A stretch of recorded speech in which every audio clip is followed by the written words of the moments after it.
everybody, for the Pull Hook Golf Live podcast recording.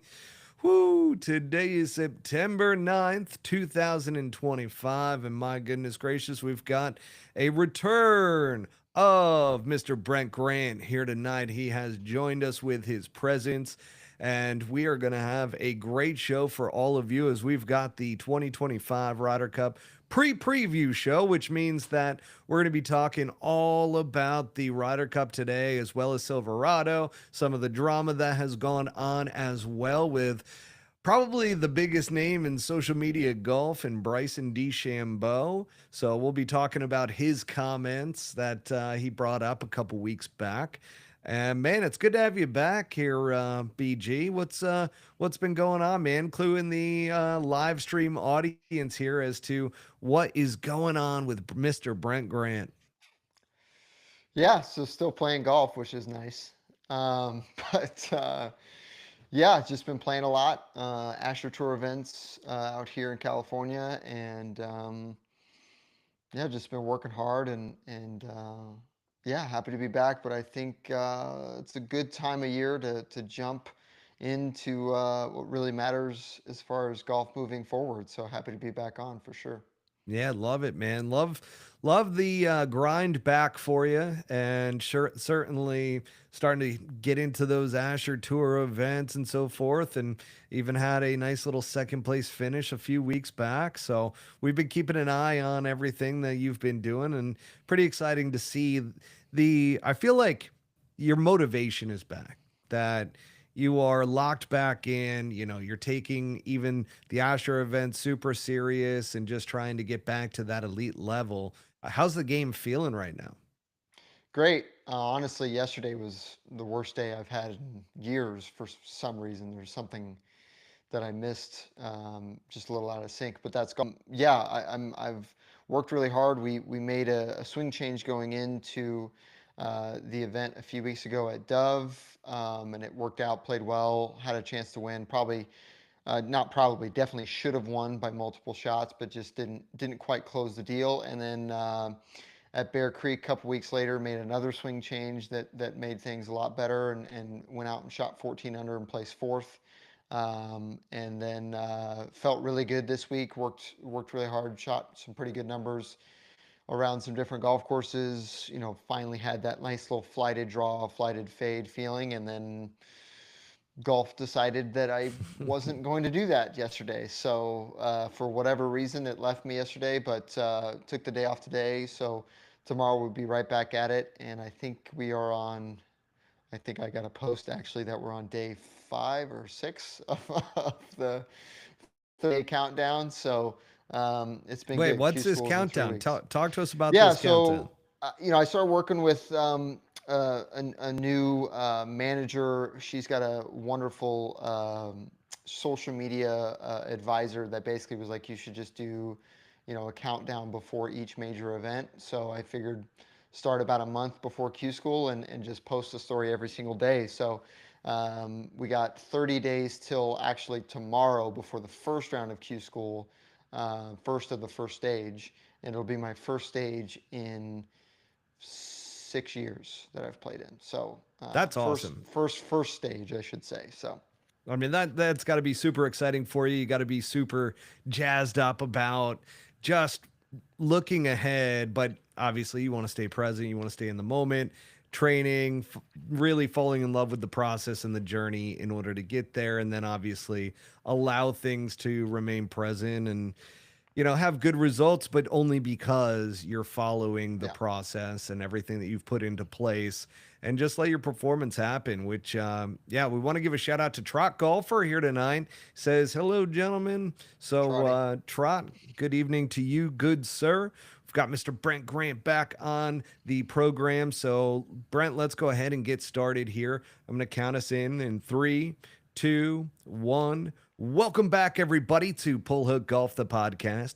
I'm your host, Matt Cook. Tonight, we've got our co-host, Mr. Brent Grant, back on the program. As most of you, if you have been following this podcast, Brent has been on quite a bit on this program as our tour insider, and more recently, he's been absolutely grinding, getting back into gear when it comes to professional golf. And so he's been playing a lot in regards to mini tour events like the Asher Tour in preparation for leading up to the Q School for the PGA Tour, and in hopes to regain his card and to get back onto the PGA Tour in 2026. So he's going to be having a little bit of a countdown that's been going on social media. So make sure to take a look at his account on Instagram. I imagine you are on Instagram if Yeah. that's the place where you're posting all of the content, right?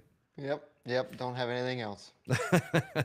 Very good. That makes it simple for the listeners to be able to go on there and catch you. What's your handle on Instagram? Brent Grant Golf. So Brent_Grant Golf. And if you're seeing this content as well, you can absolutely, there will be the information for Brent down at the bottom. He will be invited as a collaborator on our reels for this episode. So make sure to go follow Mr. Brent Grant, follow that journey and his way back onto the PGA Tour. We've got Isa F over there. Evening, partners. Evening to you as well. We've got a great show here tonight. It's the 2025 Ryder Cup preview show. So we're going to be talking a bit about Silverado. We're going to be talking about the Ryder Cup, some of the comments that Bryson DeChambeau made. And that should wrap up a nice little episode here this evening. But before we do begin, we do want to give a shout out to our sponsors. First of all, Devereaux Golf, folks. Go over to deverogolf.com. Utilize the promo code PullHookGolf20 at checkout for 20% off your entire order. And as you can see, I am rocking the Johnny Walker Devereaux Golf. They came out with another collab, and my goodness gracious, the hats are up on top of the shelf. You might not be able to see them, but there's a blue Johnny Walker one, and then there is a New York City style subway one up in this corner. It's tough to In do this that when corner. the screen's behind you. But that being said, 20% off for our audience members. It also goes to support the podcast. In addition to that, so any purchases made over at Devereaux Golf, and yes, this is a fire polo. And it's That's like a sick. topography where it looks like it's a golf course that is mapped out on the polo. We've got the navy blue collar, the Devereaux skull, and then obviously Johnny Walker. And then on the back, there's actually a little raised logo that says "Keep Walking," which is absolutely fire as well. So love that. Thank you to the guys over at Devereaux Golf for hooking up the collab for me. And yeah, get that 20% off. Also, Rock Form, and I've been noticing that quite a few of you have started purchasing good old Rock Form. Brent's got Mr. America phone case there by Rock Form. I always tout and really speak about the G-Rock speaker. My goodness, 24-hour battery life. You never really have to charge that dang thing. At least it doesn't feel that way. I use it all the time. It sticks to the cart. It is just a fire in terms of a speaker, great quality, but you can utilize the promo code PULLHOOK2025 at checkout for, once again, 20% off your order over there at rockform.com. Shout out to Stark Health with my 5 a.m. comeback, as well as Jones Golf for hooking me up with the gear that I need in order to carry my clubs. So that's always an important one as well. But folks, let's get into this episode. Let's talk a little bit of this Ryder Cup scenario that is coming up. So, Mr. Brent Grant, I mean, you've been on this program numerous times. You know how this goes. And the first question that I got for you, good sir, is who is going to win the Ryder Cup this year at Bethpage Black? Who you got? Oh man, I think we're gonna get our asses absolutely whipped this year. Wow, that is shocking. And I happen I to be hope I'm wearing wrong. like the yellow and blue that kind of, I just realized because the other Johnny Walker Devereaux shirt that I have, the polo, is like a navy blue with kind of red. So clearly that's Europe versus the United Yeah, there you States. go. So I'm playing into it, but why do you think that? I mean, is it just the camaraderie of the European team? Does Bethpage just happen to play well for them? I mean, talk to us a little bit about why you say that. So obviously the team is all but one player exactly the same. I mean, technically they look the same because Rasmus and his brother are identical twins, True. and their games really aren't too dissimilar. But I would say ultimately what it comes down to is the fact that you have. I personally believe you have too many young guys on this Ryder Cup team that are not what you would call seasoned in the fire of competitive, like hyper competitive, hyper pressure packed golf. That's not to say they're not incredible players because obviously they are. But the European squad is full of guys that have been playing great golf all year long, um, and they're coming off. I mean, at the end of the day, they're the exact same team by the exact same captain. So there's not really going to be a whole lot of um, extra details that Keegan is going to have to put up with. And so I think it's going to be easier for them to be more of a team, play better as a team, and not to mention the fact that half the squad is pretty pissed off that Scotty's been kicking their ass all year long. So they're all ready to go. But I mean, Tommy's been playing well, Ludwig's been playing well. So I look forward to it. I hope I'm wrong, but I don't see the U.S. team doing too well. So let's talk a little bit about Keegan Bradley as the captain of Team America or Team USA. And did you agree with him not picking himself and remaining just as the captain? I think it showed an enormous amount of humility um, and grace to turn himself down. I mean, because that's essentially what it comes down to. He could have made the executive decision. That's why they call them captain's picks. And he could have played. And there's nothing statistically that you could say. Well, he hasn't been playing. No, he's been playing great, and certainly better than probably the bottom 4 or 5 guys. But that's just that leaves out the fact that Keegan is the type of person that is going to put the team's needs above himself. And that's something that a true leader does. And so it gives me a lot of hope, and it shows that he's willing to make the hard choices. So I hope it does fill the U. I mean, if I was in that locker room, I would be absolutely charged up to go play for this guy because I know he's willing to put it on the line for me. So, as we talk about that, some of the first timers for the US, how do you think they're going to perform at a golf course like Bethpage Black under this type of rowdiness that's going to go on? Do you think it's going to calm them down being on home territory, or is that something that could ruffle the feathers a little bit for some of these guys for the first time? Yeah, it's tough. Obviously living in Phoenix like we hear a lot of stories about Spawn, and we've known, I've known of him, and I've known him for a few years now. And I played on the Corn Ferry Tour with Ben Griffin. Obviously, I've played on the tour, so I know all of those guys that are on the team. Um, it just doesn't seem like they're the type of guys to go out there, and at least the first timers, that is, aside from maybe Henley, to go out there and to get punched in the mouth and punch back even harder. They don't seem like the type of guys that, if they're down, let's say it's 6-2, or like, what is it, 12? How many points are on the first day? It's like 8 points, right? Hmm. I think something like that. So let's say they're down 6-2 after the first day, or whatever it ends up breaking down as. I just don't see them coming back after being punched in the mouth, and that's kind of what you need. I mean, the scrappiness is what the Europeans have always had. So that's why they're able to go into these different environments and play just fine. But Now, I know I asked you whether or not you felt like Keegan made the right decision.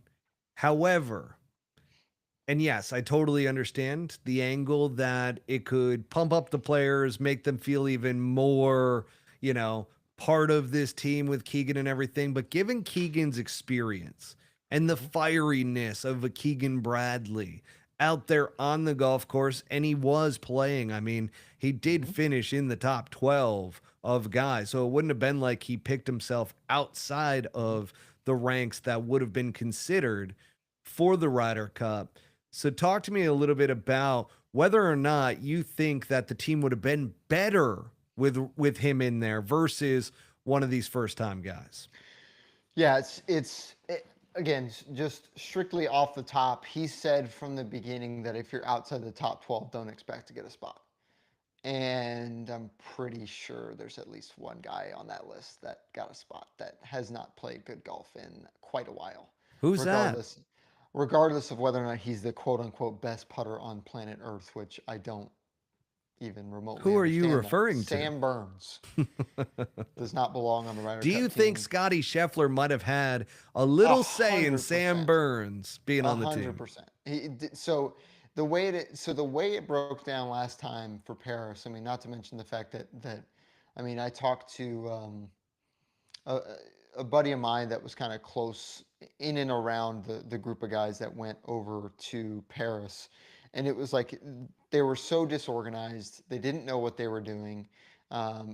Scotty and Brooks didn't even know that they were playing together until like 2 hours before their match, and all kinds of stuff like that. So the hope is that Keegan, with his experience, is able to dial those things in. However, if you're not playing well going into the Ryder Cup, I don't see all of a sudden just breaking out and going, oh, yeah, I'm just going to go ahead and dominate.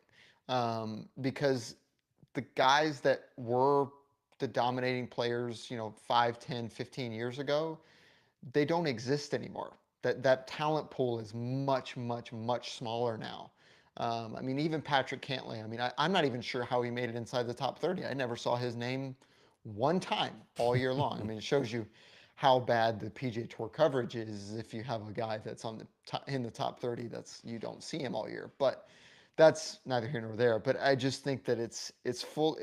The bottom half of the team is not um, are not guys that I would ever depend on in a pinch. Keegan, I would 100% depend on in a pinch. I mean, the stories that Pepsi told me about the Ryder Cup playing with Phil, just that one Ryder Cup alone would be enough to fill somebody's career with enough experience to be able to play great. And he has. I mean, he's obviously been playing well the last few years, but yeah, I mean, it's at the end of the day, it's a good old boys club. So, I mean, I'm sure Scotty had something to do with it.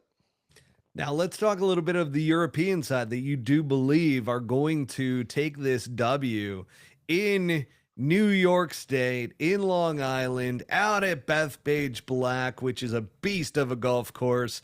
Everybody who is a golf aficionado knows the sign that sits out there that is a warning to golfers that the black course is an extremely difficult golf course. So, talk to me. All right. I know you may not have had a ton of experience out at Bethpage. I can probably speak to it a little bit better being a New Yorker and playing out there numerous times. And that Mhm. was one of my go to golf courses that if I was losing money matches, you better believe you're going to play me out at Bethpage Black because that I felt like I had a big advantage over a lot of Yeah. guys out there playing that golf course.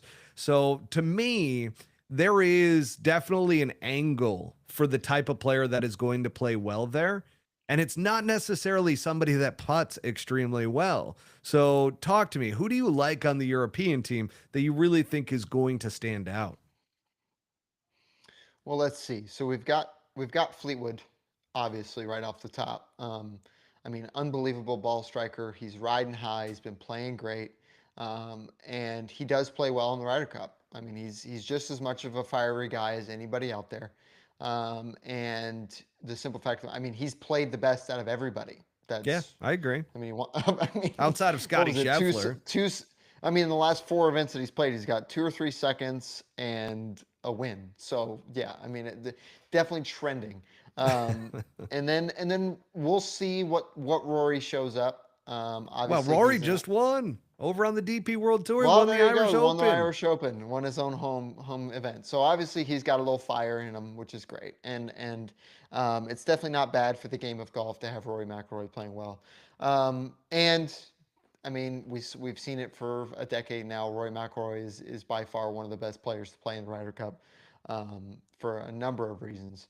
Um, and well, yeah. See, so the Trot Golf says the Euros will probably have to get 4 points on set. Sorry, over.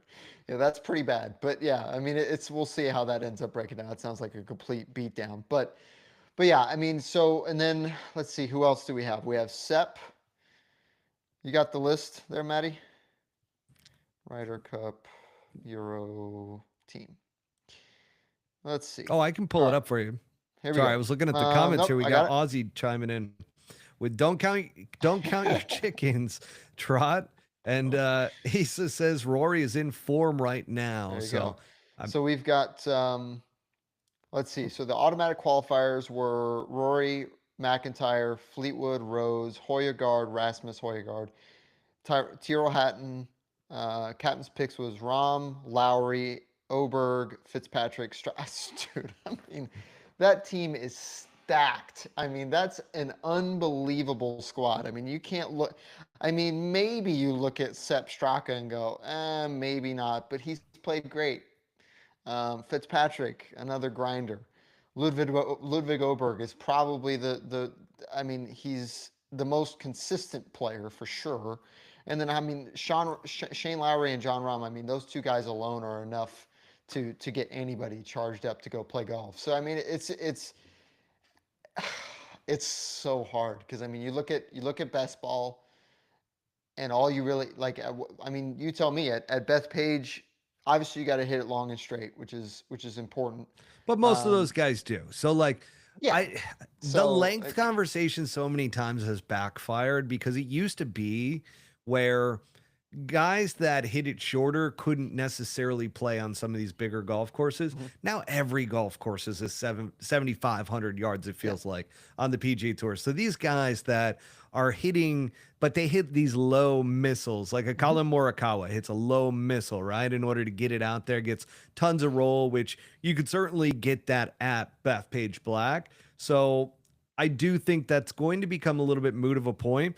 But mhm, what I don't think is that the short game is going to come in nearly as much because they're subtle breaks. They're relatively flat greens at Bethpage Black. Okay. And with that, when you have more of flat greens with subtle breaks, those are tough to read. yeah. So you got to have guys that can see those subtle breaks, hit those putts, and ultimately it's all about hitting greens, hitting fairways and greens out there at Bethpage. Because if you're missing the fairways, you're probably going to have a tough day, and that's Yeah. kind I of mean the that's bottom everything I've line. read. Everything I've read. I looked at Google Earth the other day, and I looked at course reviews and all kinds of stuff. But yeah, I mean I think at the end of the day, it's the type of golf course where Russell Henley would win by like six. Because he would just go out there. He would go out You there, think hit so? every fair. Oh, he's such a he dominates those courses where the greens are sort of flat because he like I mean I think almost all of his wins have been on courses like that. I mean the one where he won in Mexico, greens were really not all that undulated. He won Waialae by a million. So but he's also like but also at the same time, you go on the other side and you're like, okay, so pretty much everybody on that team, on the Euro team, anyways, is really really good when the golf courses are difficult. Hmm. The courses that are wide and undulating and great for the long player, not necessarily the greatest for the European Tour players, but these U.S. Open style. I mean, not even a U.S. Open style. It is a U.S. Open course. It's pretty much a U.S. Open Probably, course all the yeah, way throughout the entire year. yeah, exactly. So I mean, and I think they're gonna have one here soon, but which would be amazing. But yeah, I mean, it's tight, it's long rough. If it rains, it's going to be into the advantage of the European players, absolutely. And at the end of the day, it's going to be who can hit it the best, and if their partners putt well, they win. If they You know, don't, it's like a they don't. pendulum. It Yeah. swings back and forth, where for the longest time, the US on paper was always the best, right? Yeah, and they Now got you killed. kind of look at it on paper and you're like, shoot, the European team looks to be the stronger club on Oh paper. yeah. And they have the camaraderie and so forth. I mean, I'm just even looking at and what a ballsy play by Luke Donald to have a captain's pick be John Rahm, right? Now, the DP World Tour has gotten a little bit closer to live golf in a lot of ways, where a lot of those guys go over there and play. As So they should. that isn't super shocking. Whereas, like, clearly the U.S. did not make any picks outside of the automatic guys who qualified to Hmm. get in, aka Bryson DeChambeau. But were you surprised at all that Luke Donald was tapped, good old John Rahm, and was like, "Hey, I want you to come over and play on the European team this year," as well as Terrell Hatton qualified. Hmm. Oh, So he's played great this year. yeah. So I was kind of expecting him to be the only one, but John Rahm getting in. I love that for John. What do you think about the pick from Luke Donald to go with a live golf guy and bring him into the fold? Think it's a big deal or no? No, I think we so I mean the guys that I talked to that were European that I talked to about the live, they were like, listen, like you just go make your money. They don't care. Like there were obviously the issues locally for certain players, but that is what it is. It's all politics. So for them, they don't care. It's about winning, and that's it. I mean, the fact that Luke Donald was the captain shows you that the European squad, the European conglomerate, whoever chooses that, was like, uh, yeah, we're just gonna we're gonna do the same thing we did last year. So it's like, and what's incredible is that while Paris was not that golf course was a little weird, is a little quirky. Obviously, they had the French Open there. So I'm sorry, no, that was Rome, not Paris. Yep. Yep, I'm sorry, you're right. That was Furyk and gosh, I can't remember. It doesn't matter. Anyways, Rome was a kind of tight, narrow, kind of whatever golf course, and they had multiple European Tour um, events there. But yeah, it's not surprising at all. And honestly, if anybody looks at John Rahm and says, "Yeah, he's not going to play well in the Ryder Cup," they're absolutely out of their mind.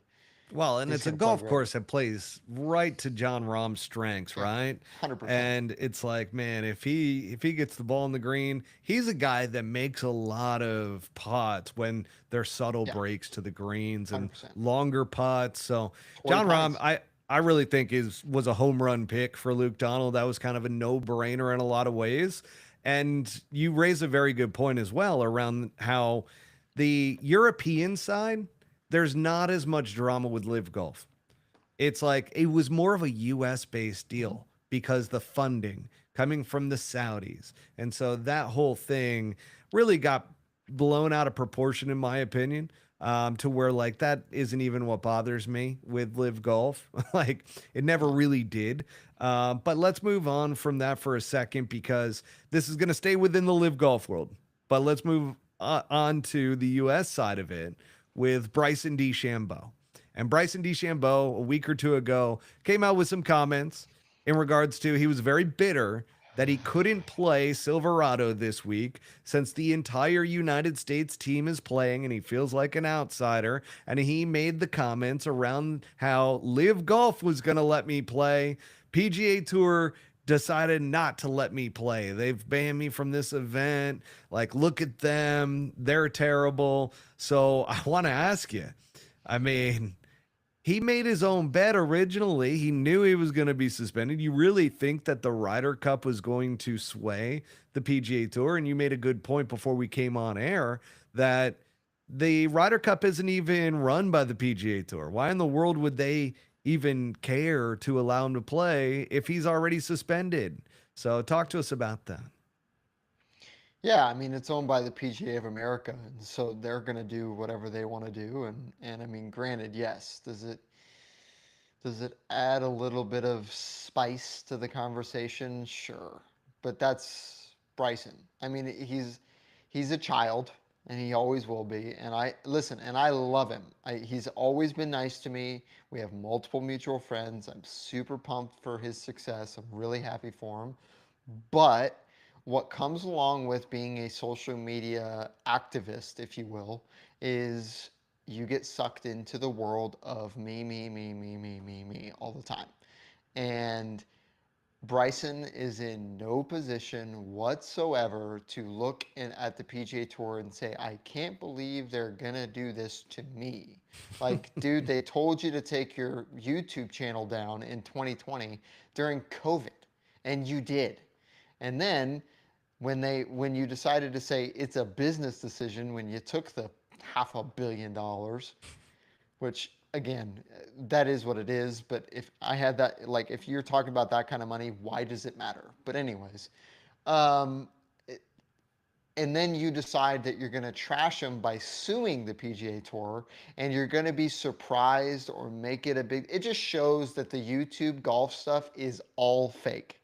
Every single bit of it is scaled, and it's boxed in to make a product that the sheep will just consume and say, "Oh my gosh, this is something." I watched Good the other day for the first time. First time, What'd you okay? think? Guess what I saw? What'd you see? So you're panning this way. Let's say the camera is focused on chest high, right? Okay. And then as you back up, it kind of pans and kind of looks head to toe.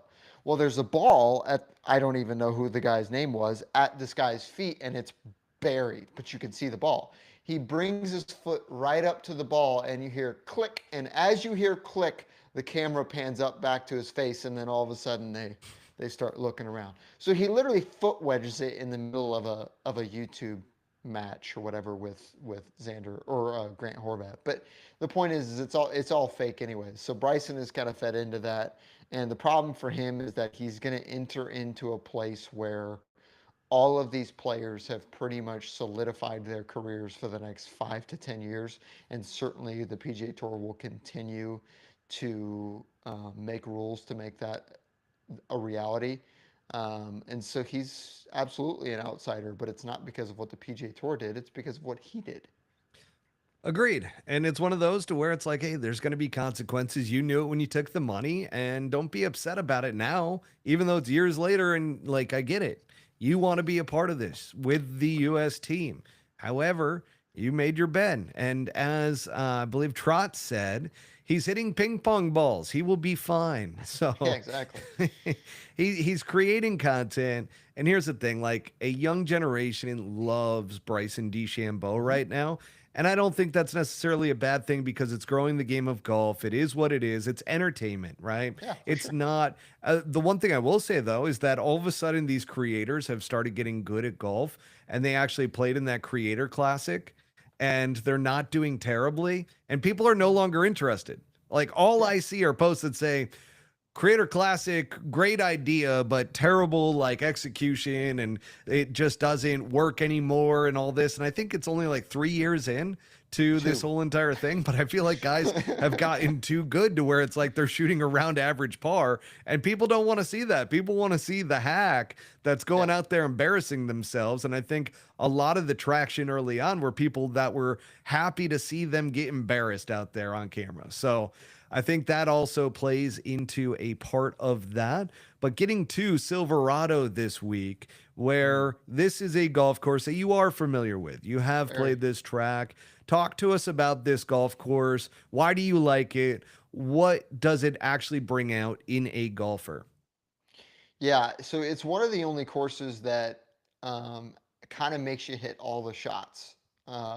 It's not a long course, but you have a lot of holes that bend right to left, and you got a few that bend left to right. But what's really odd about the course is that if you can hit a solid draw, like a 10 to 15 yard draw that goes about 290 to 300, it's perfect. If you're the type of guy that maybe hits it a little too far, and maybe you get a little bit sideways, it doesn't really work out. But if you hit it short enough, it's also perfect for you because you can kind of stay in between all the trouble. Now, Sahith last year somehow, somewhat, or actually it was 2023 rather. I gave him a driving lesson, and then he goes out and sprays it everywhere and wins the golf tournament somehow. So not really sure how that fits in, but I mean, Goes to your I great coaching, though. I mean, except for the fact that he sprayed it all over the place, but I guess he sprayed it not too bad. But his short game was unbelievable that week as well. But yeah, it's always in good shape, but it's also in Napa. So I mean, you Hmm. go up there. It's a You're tragedy going to the that French Laundry. yeah. The I guys are mean, drinking wine. yeah. I mean, there's a reason why it's okay that the entire U.S. team was required to play the tournament because they're all like, okay, most of us are married now. We probably would have taken some heat if we didn't go. So it's like it all just works out for them It's a little team anyways. bonding. You know what I mean? Yeah, It's bond more over for about camaraderie yeah, rather than a grinding over a golf tournament. You exactly. also like looking at it like Max Homa's won there multiple Hmm. years, and it's just overall it's a great golf Hmm. tournament in a great part of the country. If Exactly. anybody hasn't been up to Napa Valley and Oh, Sonoma and gone wine tasting and so forth, it's a hell of an experience. And it's just, it gives you a great relaxing feel before ultimately in 2 weeks after this event, yep. probably one of the most stressful, Oh, intense, by far. anxiety Yeah. ridden events that we have in professional golf in the Ryder Cup, where there's a lot of pride that goes into that. And they're track golfer. I do want to bring this up because I saw this and I'm like, this is actually a pretty good idea. Bryson should go caddy for someone if he wants to be part of the team. How funny would that be? And I don't know if the PGA Tour would have allowed it, but that would Oh have yeah. been pretty impressive if somebody on the team was like, hey, caddy, take a week off. Bryson's going to caddy for me. And Bryson was actually game for going out there and caddying for one of his team members. I think that would actually build a lot of team camaraderie right there. And it would lead to some great content too, because he could film everything afterwards. Obviously, you can't do that at the event. PGA Tour bans that, but he could film everything afterwards and around the team and everything along those lines. I think that actually would have been a pretty good content idea. Yeah. Plus, I mean, they could have. Well, yeah. I mean, we don't know. That's what's odd is that like we like to envision these guys. Oh, we're on the same Ryder Cup team. Why don't we all get together and do like a 3-day retreat at, such and such place or Let's go do some ayahuasca yeah, in the like it doesn't jungles of happen. Chile. And, Yeah, let's not. and Yeah, let's I all mean, it's just bond with the spirits. that's what's crazy is that like so what they're gonna they had to have had something in the last 2 weeks where they all went to Bethpage and did whatever they're doing depending on the weather obviously it could have been terrible but um We got Anthony Avila it's my on for boy a Sacramento native. yeah He says that he'll be making it out to Napa this weekend, which is an unreal experience. I was oh always trying to get up there when Bobby Brown was a co-host on this show. He always was talking about that particular dude tournament and how it's just an absolute blast to go it's the up there. best yeah So, and again, I've been up there for wine tasting, but never been to this particular tournament, but I heard it's a blast. So, Anthony, we hope you have an awesome time out there and really enjoy this weekend. And hopefully, you get to see some golf too. yeah exactly don't drink and drive but yeah Oh, can it's I one pause for of you for one please second as you say yes that, right? So make absolutely sure to drink responsibly, 21 years and older. Johnny Walker is also a part of this episode with the collaboration with Devro Golf. However, I'm going to say out in Napa, there are drivers that will drive your rental car for you and drive you from winery to winery. So this is not a pitch for them. They have not paid me anything for this. I'm just saying if you would like to have a good time and drink a lot of wine, which you're going to do if you go to the wineries and you're tasting because you get absolutely lit up if you go to a couple different wineries, make sure to hire one of those gentlemen. They're absolutely great, or women. I don't know if there's any women that do it, but I had a nice gentleman several years ago who just literally drove us all the way around, dropped us off, and then hopped in his car and went home. It was absolutely incredible. So, little perfect segue. Absolutely, I love that. Yeah, I mean it's sad because like they've been tossing back and forth whether or not they should get rid of this event, and they've changed sponsors like 3 or 4 or 5 times, whatever it is. What is So, it now? yeah, It was Procore, right? And then it yeah, I was, think it still is. It is it was Procore? Let's see. It's Procore now, which I don't Okay. even know what that is. Fortinet was Fortinet the was the last, one. yep, Yeah, couple yeah, yeah. years, and then it was Safeway before that. Um, Yeah, it's one of the best events. It used to be where we would host. We would get hosted for our rookie orientation and all that good stuff, which was phenomenal time. But yeah, it's hopefully not going anywhere. But based on how things are going, I mean, they lost Vegas and stuff like that. So God I knows still how can't that's going to believe work out. that the Oh, Shriners is it's so gone out of sad, dude. Vegas. That was the best, man. I love that It was tournament. my favorite. It's my second favorite event by Same. far. I mean, I am partial to the Waste Management Phoenix Open here in Arizona, but let's actually talk about your favorite three events. Let's go with top three. And for me as a fan, right? Not as a player, but as a fan, Waste Management Phoenix Open. Actually, hang on a second. Let me reframe this because I should go with just regular PGA Tour events, but I've been to the Masters. So yes, folks, the Masters is everything you think it is and more. I went 3 straight years, and I will just say this: that the Masters is an event unlike any other. There's just no comparison to anything else. It is everything that I would want out of a golf tournament and more. And yes, there are no birds at Augusta National, so I don't know how they do that, but there are no animals at all, not even a chipmunk. So that's my little 2 cents there. So that's number one. Number two would be the Waste Management Phoenix Open. And then my third, which I've been to a lot of PGA Tour events. I've been in, the Northeast at the Barclays. I've gone to numerous events. I will say this, and as my camera drops out for a second, my third favorite would be that Shriners in Mhm. Las Vegas. I loved it. It was an absolute blast of a golf tournament. You could go up and watch your favorite players play, and it just a lot of guys would go out and play it. Like there Oh yeah. wasn't a whole lot that didn't go and play.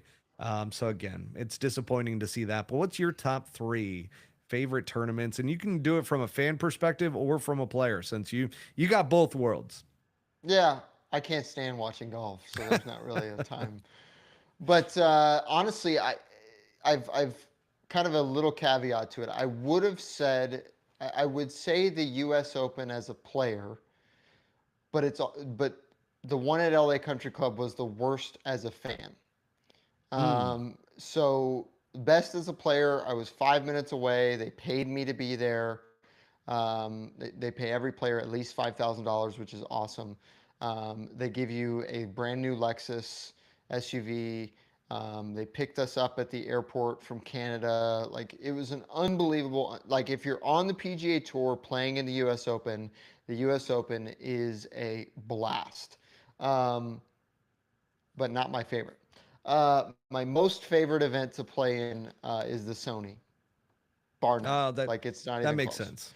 Yeah. So for me personally, well, first of all, for a player, it's one of the best clubhouse presentations as far as food. The locker rooms are always really good. Practice facilities are fine. I don't really care about the practice facilities, but it's about the fact that you're in Hawaii and it's so calm. If you stay at the hotel that's 50 yards from the first tee, it's awesome. Um, and then second favorite was Vegas. Um, I love the golf course. They took such great care of us. Um, Even though they didn't quite have like they didn't give you a car for the week, like which was always weird. Like they didn't have like a you would think that in Vegas there would be some dealership that was like, yeah, we're going to give you a fleet of whatever.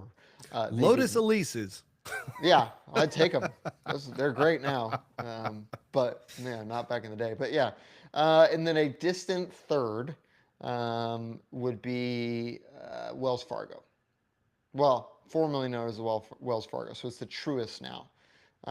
They took great care of us. It's a small, little, tiny clubhouse, but it was a blast. Um, and it's the golf course is unmatched. So There you go. That was a unrelated pivot. And it we had worked time. out nicely. Nice little segment there around our favorite golf tournaments from a fan perspective and from a player perspective. Love that for us. All right, let's keep this train moving. And I honestly Grass like, League? you know, they did play Goat Hill. Have you ever played out there? I haven't, but I played with about a dozen. I've seen about a dozen of their players that all played. Mini either tour Bear golf. Creek Yeah. or this last event here. So I talked to a bunch of them. It was quite interesting. I'll tell you what, it's funny because I've been doing the 5 a.m. comeback training and Mhm, everything in preparation for next year's Grass League Open at the beginning of the year. And I will say this, like I always see the social media posts. mhm. Like Todd Dobson does a phenomenal job. You know, they've got Paige Sporanic, who is now a part owner, I have read, in there, and she does some of the on course commentary. And there's just a lot going on when it comes to their Hmm. their content that they're putting out Product, there, yeah, and they're yeah, building out all these stories of these players, and some of these stories are phenomenal. Like, it is the grassroots league, in my opinion, yeah. of these phenomenal golf stories of guys that just didn't make it for whatever reason, right? Have tremendous amounts of game, but Hmm. just didn't have the right platform in order to showcase it. And now they do with this. And I think it's only going to get bigger and bigger and bigger. And of course, it was the Motor City. Hang on a second. It was the team with the purple hats. It was the Detroit team, yeah. Yeah, aren't they called the Motor City Hmm. Something. something automobile esque? My bad, my bad. I will get up on this, but that's the funny thing. Like, I don't Hmm. necessarily want to be an audience member for the Grass League. I want to be a player on it. So, I like, that's 100% agree. where That's why I don't these watch golf. Yeah. yeah, it's just Yeah. that's to me the PGA Tour is a thing on its own, and that's why I Hmm. watch it a lot. And I obviously the Ryder Cup and everything. I think we can all agree that even if you don't like watching golf, that the Ryder Cup is one that you're going to watch, right? Yeah. President's Cup, Ryder Cup. I'm in. It's kind of like 100%. soccer, where the World 100%. Cup comes around, the Everybody watches. U.S. is playing in that, and all of a sudden, everybody in the United States that's a sports fan is Soccer going fan. nuts at an Irish pub. Like, Yep. it's just what 100%. happens. So, same thing happens with the Ryder Cup. People that aren't even that interested in golf all of a sudden are USA, USA. Hmm. So, well, we're going to be getting behind the U.S. team for sure with this. And it's been an interesting take from you around the European team having that stronger team, as well as the fact that you think that the European team is going to take it this year on U.S. soil, which, my goodness gracious, if that happens, Medina. the story that could potentially come from that, can Tiger Woods be the savior to coach and captain the U.S. team on foreign soil? No chance. Just you wait. Just you wait. I It's know it's written. coming, but it is It's no written way it's gonna already. happen. I'm sure. Yeah, that's one of the funniest things, right? Is like you think about everything that has happened with like you look at the players that are on the council for the board and you like kind of look at how they kind of get talked about and how they play and all this other stuff and you just wonder like okay so Xander, Colin, Patrick, like you got all these guys you're kind of like man like all right, like top players, whatever, like cool, like they should be just fine. And then all of a sudden, like they'll get into these events and they're just kind of like, yeah, okay, hmm, well, that's underwhelming. Well, the US was always like known as being the individualistic team, the team of 100%. egos, the team of, hey, Yep. I'm the best individual player in the world, where the Europeans were always the band of brothers, the guys Correct. who really went to bat for each other and understood camaraderie and team golf. And that really hasn't changed that much, I don't think. Like, It's you gotten kind of still worse. have, remember the pods? Were you too young for Yes. the pods? No, Okay. I remember. Yeah. Yeah. When all of a sudden that was a brilliant idea. The US, we're going to have pods where you're going to have your little click and you're just going to play with that click in all 4 days. Terrible idea. And all of a sudden it's like, oh my gosh, you just literally like you turned it into high school where Hmm. you've got cliques of people within the same team that don't even hang They out. don't even. Yeah, they don't hang out. They don't like each other. They don't. They don't. They couldn't care less because they're not getting paid. Like that's what this all comes down to. They don't get paid. They don't I mean, care. David Duval got a bad rap for his comments around the Ryder Cup. You know, Patrick Cantlay not wanting to wear the cap over there internationally because he wasn't being paid for it. Really made a stink about it. And then everybody's waving their caps. And then that led to Joe LaCava and Rory McIlroy's beef. So we've got a lot to look forward to with this Ryder Cup. I don't, the one negative that I will bring up here at the end. I don't love closing out shows with negatives, but the one negative thing, did you see the ticket prices for this Ryder Cup? Oh, Just I think outrageous. I think we talked about this a few months ago We did. because We touched on it. and I think I almost like I literally almost lost my mind. Actually, I'm pretty sure I actually did lose my mind and then I just didn't say anything. But wasn't it like it had I think the base was like in the thousands, wasn't it? 1500 was Oh, kind of the starting main ticket, I in New guess. York.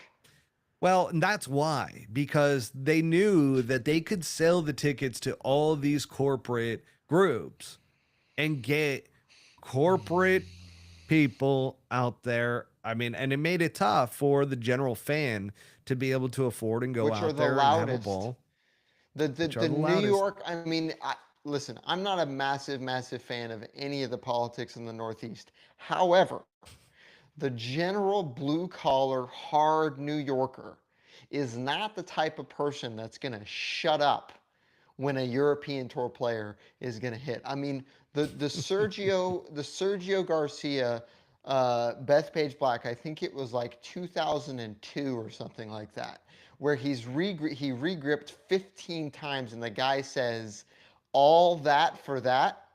And he flips him off. You can't tell me that that same gentleman is not still alive. I hope he is, and is going to be there on the first tee saying that exact same thing. That's what made the US Open so wild and amazing at Bethpage Black was because you could go buy a ticket for an inexpensive amount of money to go to the US Open. And by the way, Bethpage is a huge property. So you could fit so many people at Bethpage. I Hmm. really hope that the fans show up and show out for the US team in such a big way.